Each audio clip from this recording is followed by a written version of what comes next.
Oke, Assalamualaikum warahmatullahi wabarakatuh. Perkenalkan, nama saya Mahmud Ibrahim. Di sini saya akan memaparkan hasil dari penelitian saya, proposal hasil dari penelitian saya, yang dimana proposal ini berjudul Perancangan Sistem Informasi Penjualan Barang pada Toko Audi Rizka. Oke, langsung saja. Di sini adapun masalah dari proposal yang saya buat ini di Audi Rizka, masalahnya itu berdasarkan latar belakang tertulis. Kami memberikan informasi berikut tentang masalah yang akan digunakan sebagai bahan penelitian.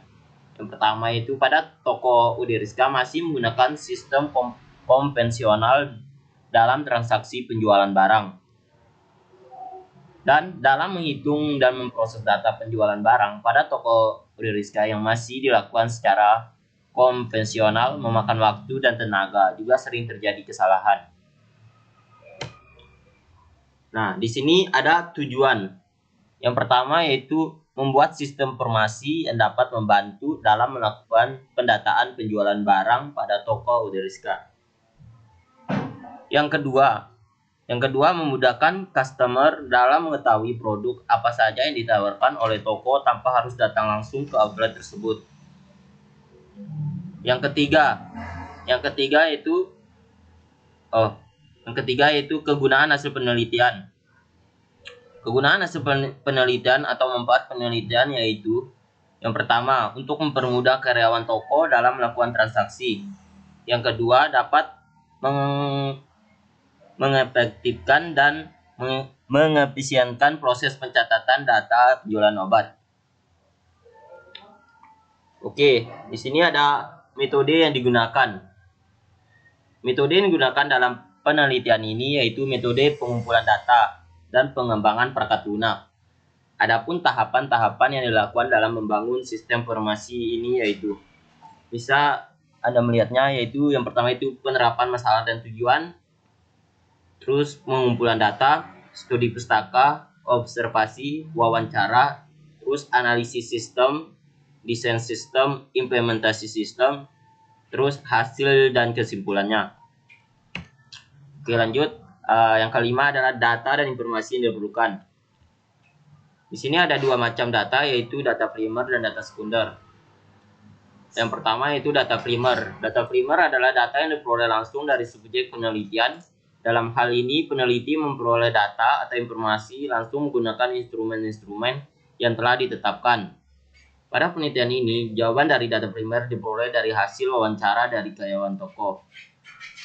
Yang kedua yaitu data sekunder. Data sekunder umumnya berupa bukti, catatan ataupun laporan historis yang telah tersusun dalam arsip data dokumenter yang dipublikasikan dalam penelitian ini. Data sekunder didapat dari lembaga maupun perusahaan ataupun pihak-pihak yang berkaitan dengan penelitian ini. Pada penelitian ini, data sekunder didapat dari pembukuan laporan penjualan barang pada toko. Oke, lanjut. Yang keenam yaitu sumber data dan informasi. Yang pertama yaitu sumber data primer, adalah data penelitian yang diperoleh secara langsung dari sumber asli, yang dalam hal ini diperoleh atau dikumpulkan dari lapangan yang didapat dari penelitian atau yang bersangkutan. Data diperoleh langsung dari informasi atau narasumber dianggap mengetahui serta dapat dipercaya untuk menjadi sumber data melalui wawancara. Dalam hal ini yaitu karyawan toko. Yang kedua, sumber data sekunder adalah data yang diperoleh atau dikumpulkan dari sumber-sumber yang telah ada. Data tersebut diperoleh dari buku pencatatan atau buku laporan karyawan. Nah, yang ketujuh yaitu teknik pengumpulan data dan informasi. Melakukan pengumpulan data yang dibutuhkan dalam penelitian dengan beberapa cara, yaitu yang pertama dengan melakukan studi pustaka. Yang kedua, observasi. Dan yang ketiga adalah wawancara. Oke, yang kedelapan yaitu instrumen penelitian. Instrumen penelitian adalah pedoman tertulis tentang wawancara atau pengamatan dan juga daftar pertanyaan yang dipersiapkan untuk mendapatkan informasi. Dalam hal ini, peneliti melakukan wawancara dengan karyawan toko Audi Rizka ataupun hasil wawancara sebagai berikut. Anda bisa melihatnya di sini. Ada pertanyaan dan jawaban. Oke, lanjut. Yang kesembilan yaitu lokasi penelitian. Dalam merancang dan membangun sistem informasi penjualan barang ini, lokasi yang digunakan penulis dalam melakukan kegiatan berada di toko Udiriska yang berlokasi di Desa Karangdima, Kecamatan Labuan Badas, Kabupaten Sumbawa, Provinsi Nusa Tenggara Barat. Yang ke-10 yaitu jadwal pelaksanaan penelitian. Dalam merancang dan membangun sistem informasi penjualan barang, ini dibutuhkan rentang waktu 5 bulan. Oke, mungkin itu saja pemaparan yang dapat saya sampaikan. Lebih kurangnya saya mohon maaf. Wabillahi taufiq wal hidayah. Wassalamualaikum warahmatullahi wabarakatuh.